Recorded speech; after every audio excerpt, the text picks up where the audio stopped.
നമ്മളും ക്ലയൻറ്റും ഒരു തീരുമാനത്തിൽ എത്തിയതിന് ശേഷം മാത്രമേ ഒരു പ്രൊജക്റ്റ് ഡിസൈൻ ചെയ്യുന്ന ലെവലിലേക്ക് കടക്കാവൂ. പൊതുവെ ആർക്കിടെക്ചർ മേഖലയിൽ പലരും ചെയ്യുന്ന ഒരു രീതി ക്ലയൻസിന്റെ റിക്വയർമെന്റ്സ് എല്ലാം കളക്ട് ചെയ്ത് ഡയറക്റ്റ് ആയി പ്രോജക്ട് പ്ലാനിങ്ങിലേക്കും അതുപോലെ ഡ്രോയിങ്ങിലേക്കും കടക്കുന്നതാണ്. ഇത് എത്രത്തോളം ശരിയാണ്?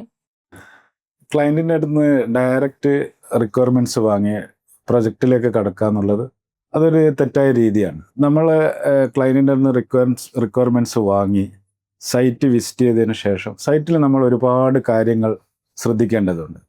അവിടുത്തെ നമ്മൾ ഏത് ടൈപ്പ് പ്രൊജക്റ്റാണോ ക്ലയൻറ്റ് പറയുന്നത് അതിനനുസരിച്ചുള്ള, ഉദാഹരണത്തിന് ഒരു ഓഡിറ്റോറിയം ആണെങ്കിൽ അതിനനുസരിച്ചുള്ള മാർക്കറ്റിംഗ് സ്ട്രാറ്റജി, കൊമേഴ്സ്യൽ ബിൽഡിംഗ് ആണെങ്കിൽ അതിനനുസരിച്ച്, ഇത് നമ്മളൊരു ഇൻസ്റ്റിറ്റ്യൂഷൻ ബിൽഡിങ്ങുകളാണ് പ്ലാൻ ചെയ്യുന്നതെങ്കിൽ അതിനനുസരിച്ച്, പിന്നെ നമ്മളൊരു വീടാണ് ചെയ്യുന്നതെങ്കിൽ അതിനനുസരിച്ച് അവിടുത്തെ ഭൂപ്രകൃതി, കാറ്റ്, വെളിച്ചം, അടുത്തുള്ള സമീപത്തുള്ള കെട്ടിടങ്ങൾ, ഇതൊക്കെ നമ്മൾ മനസ്സിലാക്കി നമ്മൾ സൈറ്റിനെ പറ്റിയും ആ പ്രൊജക്റ്റിനെ പറ്റി നമ്മൾ ആദ്യം വളരെ ഡീപ്പായിട്ട് മനസ്സിലാക്കിയതിന് ശേഷം ക്ലയൻറ്റുമായിട്ട് ഇരുന്ന് ഒരു ഡീപ്പ് ഡിസ്കഷൻ നടത്തി അതിൻ്റെ ഒരു തീമൊക്കെ സെറ്റ് ചെയ്ത് അതിനനുസരിച്ച് ക്ലയൻറ്റിനെ പറഞ്ഞ് മനസ്സിലാക്കി നമ്മളും ക്ലയൻറ്റും ഒരു തീരുമാനത്തിൽ എത്തിയതിന് ശേഷം മാത്രമേ ഒരു പ്രൊജക്റ്റ് ഡിസൈൻ ചെയ്യുന്ന ലെവലിലേക്ക് കടക്കാവൂ.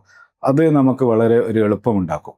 ഇങ്ങനെ ക്ലയൻസിന്റെ റിക്വയർമെന്റ്സ് എല്ലാം കളക്ട് ചെയ്ത് അവർക്ക് ഒരു പ്രോപ്പർ കൺസൾട്ടേഷൻ സെഷൻ കൊടുക്കുന്നത് വഴി എങ്ങനെയാണ് നമുക്ക് ആ ക്ലയന്റിനെ ഹെൽപ്പ് ചെയ്യാൻ കഴിയുക? ഒരുപാട് രീതിയിൽ ക്ലയന്റിനെ ഹെൽപ്പ് ചെയ്യാനാവും. പ്രധാനമായിട്ട് നമ്മൾ പ്രൊജക്റ്റ് ഡിസൈൻ ചെയ്ത് നമ്മൾ മെൻ്റലി ഫ്രീ ആയി.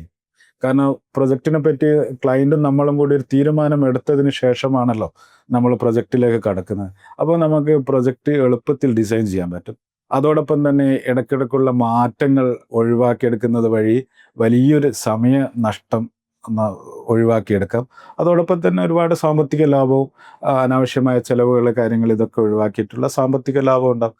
ഒരുപാട് ലാഭങ്ങൾ. പ്രധാനമായിട്ടും ഞാൻ നേരത്തെ പറഞ്ഞു, നമ്മൾ മെൻ്റലി ഫ്രീ ആയിരിക്കും. ഇപ്പോൾ റിക്വയർമെന്റ്സ് എല്ലാം പറഞ്ഞു തന്ന് പെട്ടെന്ന് പ്രോജക്റ്റ് സ്റ്റാർട്ട് ചെയ്യാൻ പറയുന്ന ആളുകളോട് സാറിന് എന്താണ് പറയാനുള്ളത്?